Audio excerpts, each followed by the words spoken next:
વારસિયા વિસ્તારમાં મારામારીની ઘટના દૂધ લેવા જેવી ન જેવી બાબતે થયો ઝઘડો વેપારી અને ગ્રાહક વચ્ચે દૂધ આપવા લેવા વચ્ચેથી બોલાચાલી સામાન્ય બોલાચાલીએ લીધું ઉગ્ર સ્વરૂપ મારામારીમાં 3 લોકો થયા ઈજાગ્રસ્તોને સારવાર માટે હોસ્પિટલ ખસેડાયા સમગ્ર મામલે વારસિયા પોલીસે તપાસ હાથ ધરી તાત્કાલિક 3 ઇસમોની કરી અટકાયત। આકાશ ભગવાનદાસ લાલવાણી મારો ભાઈ થાય છે, એમને મને ફોન કર્યો, દીદી મને વાગ્યું છે, તમે તરત પોલીસ સ્ટેશનમાં આવી જાઓ, મારા માથામાં બહુ જ વાગ્યું છે, મને તલવાર મારી ગઈ છે।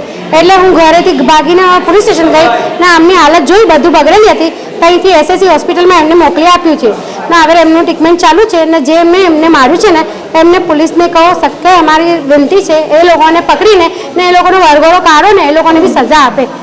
કેટલા જણા તમારા? 3 જણા હતા ને પેલા એક અંકલ હતા, પહેલા તો એમને જ માર્યા હતા, તો એ અંકલને મારે તો કોઈ જોયે તો ના ને એટલે એમને છોડાવવા ગયો તો એમને પણ માર્યું છે, તો એવું તો ના ચાલે। તમે કોઈ એક દૂધની થેલી માટે મેં એમની થેલી જોતી હતી, થેલી નહીં આપી, એમના માટે ઝઘડો થયો છે ને કોઈ ઉંમરવાળાને મારે તો કોઈ એમનો છોકરો અને બીજો ભાઈ પણ તો ના જ જોઈએ ને।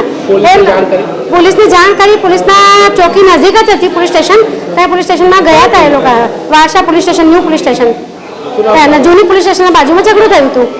મારી દુકાન વારસિયા વિસ્તારમાં આવી છે, મારી દુકાને આવ્યો તો દૂધ લેવા માટે, દૂધમાં થેલી માંગતો હતો, દૂધમાં થેલી નહીં આપવાથી એ ઝઘડો કરવા બેઠો, એમાં પપ્પાને ગાળો હાલતો હતો, અમે વચ્ચે પડ્યા તો અમને પપ્પાને ધક્કો મારીને ભાગી ગયો, પછી અમે પાછા એની ઘેર સુધી ગયા તો પછી પાછળથી ફટકો માર્યો, તલવાર મારી છે, 2 ભાઈના હાથમાં તલવાર હતી અને એના બાપાના હાથમાં દંડો હતો, એ મારીને મારા ભાઈને બેભાન કરી દીધો, મને એનો બાપો પકડી બેઠો હતો, છોડતો નહોતો અને એ બંને ભાઈ મારા ભાઈને મારતા હતા અને બીજો એક ભાઈબંધ હતો એને પણ માથા પર તલવાર મારી, એ મારીને પછી અંદર ભાગી ગયા।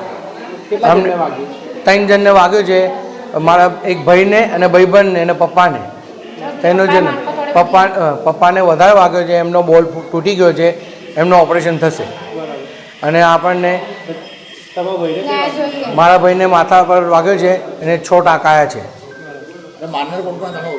ના ઓળખતા નહીં અમે, એ ગલીમાં જ આપણે દુકાનની આગળવાળની ગલીમાં જ રહી છે અને દુખાવ છે। હા, દુકાન થયેલા છે એ લોકોની સારવાર કેવી થાય છે? કઈ જે ઘાયલ છે એ લોકોની સારવાર ક્યાં થાય છે? એ સિટી આપણે શું નામ છે તમારું? મારો રામભાઈ, તમારા ભાઈનું નામ?